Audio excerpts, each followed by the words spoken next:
Welcome to this algebra tutorial.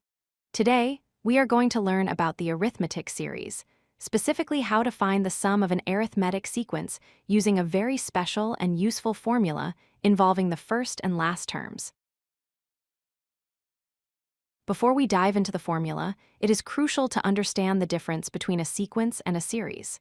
An arithmetic sequence is simply a list of numbers that follow a pattern, like 3, 5, 7, and 9.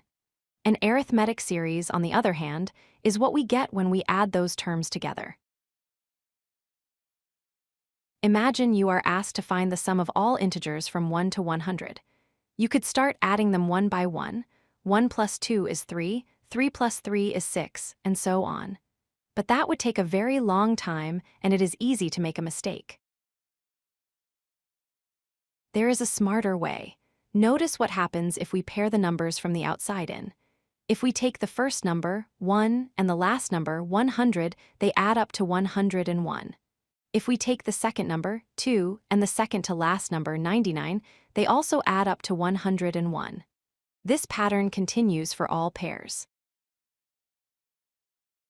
This logic leads us to our general formula.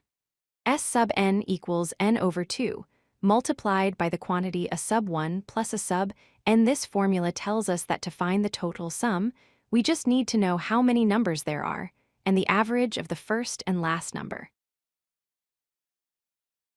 Let's break down exactly what each symbol means. S sub n represents the total sum we are looking for. The letter n stands for the number of terms, or how many items are in your list. A sub 1 is the very first number, and a sub n is the very last number in the sequence. Let's try a problem. Find the sum of the integers from 1 to 50. Here, our first term, a sub 1, is 1. Our last term, a sub n, is 50. And since we are counting integers from 1 to 50, our count n is also 50. Now we plug these values into our formula. We replace n with 50, a sub 1 with 1, and a sub n with 50. 50 divided by 2 is 25. 1 plus 50 is 51. Finally, 25 times 51 gives us a total sum of 1,275.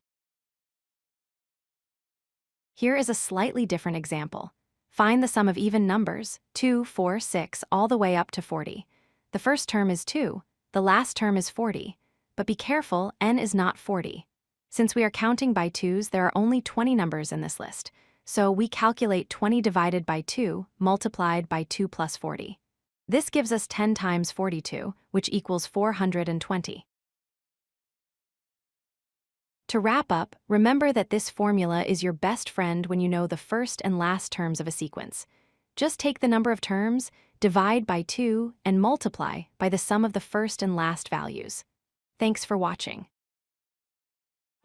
If you like this video, hit that like button and don't forget to subscribe. Visit codelucky.com for more such useful content.